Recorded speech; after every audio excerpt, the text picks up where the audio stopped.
Question number 7 and quiz 2. A identity in a set theory. Okay, looks kind of peculiar.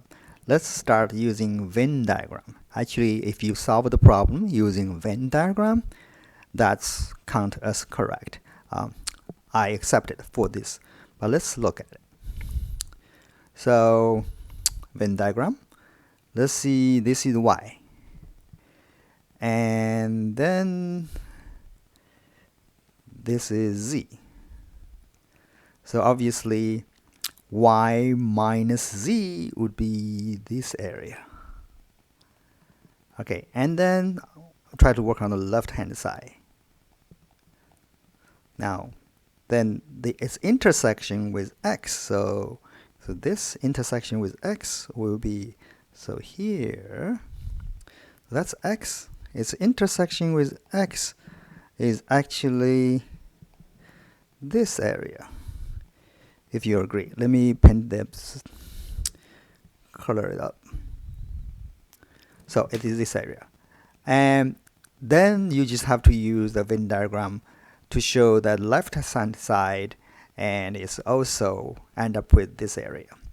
Now, okay, and now some of you are more interested in showing it logically with our logic algebra. So now before you can do that, so let's just clarify. So basically set theory and its operators match a lot with the logic operators. So for example, and this is intersection could match with and. The union could be or. Complement could be not. And what is more, but in set theory you have one extra. Your extra is minus, so y minus z. But in logic, this is set theory, and this is logic Boolean algebra. Okay, and the matches. But in logic, we don't have a minus. So now we see actually that's equivalent to a logic operator. So this is y. Okay, and this is z. Y minus z, as we see above, it is this area. Y minus z is actually this area. So in fact, you can show with Venn diagram, or it's actually equal to a logic expression is that y intersection and z not. You can easily show that. But this is the one we start turning this into a logic identity. Let me make it red.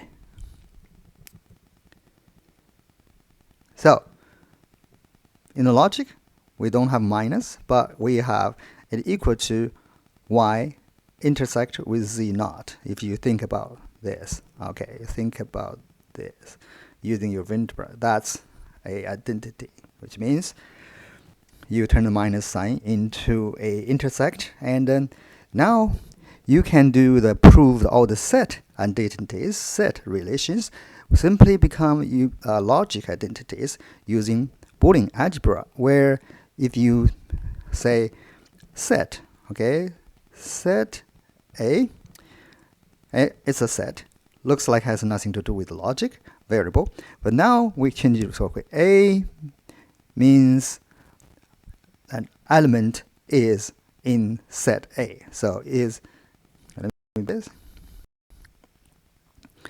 Okay, an element is in A, and that is a statement, true or false.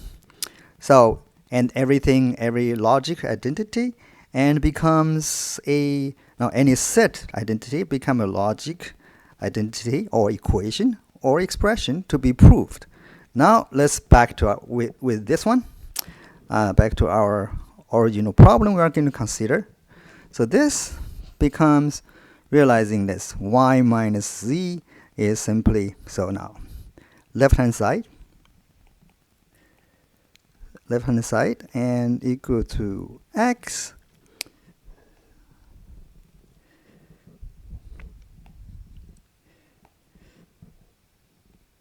x and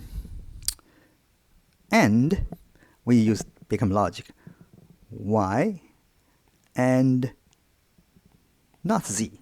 We applied this, not z. And on the right hand side it is x and y and x and z naught.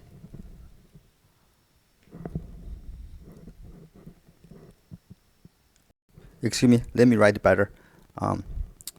So our equation become a logic equation. X and y and z naught equals, okay, x and y and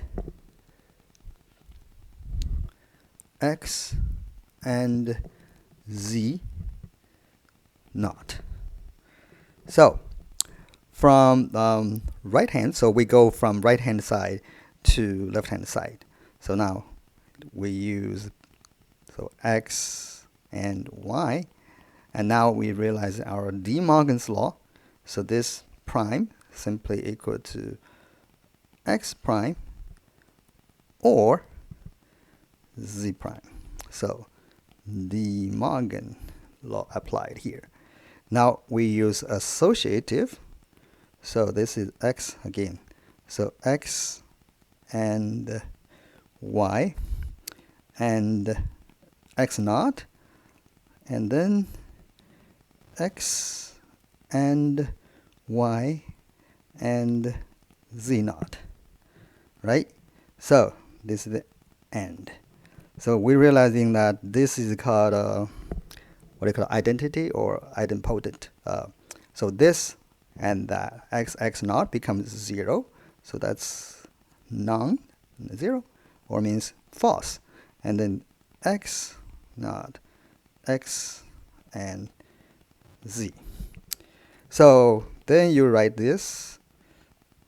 So then you write that is gone, and then x and y and z. So proved. Okay, they're the same. Right hand side is the same. Now, okay, you can write it back. So basically, we realize that this is simply minus z.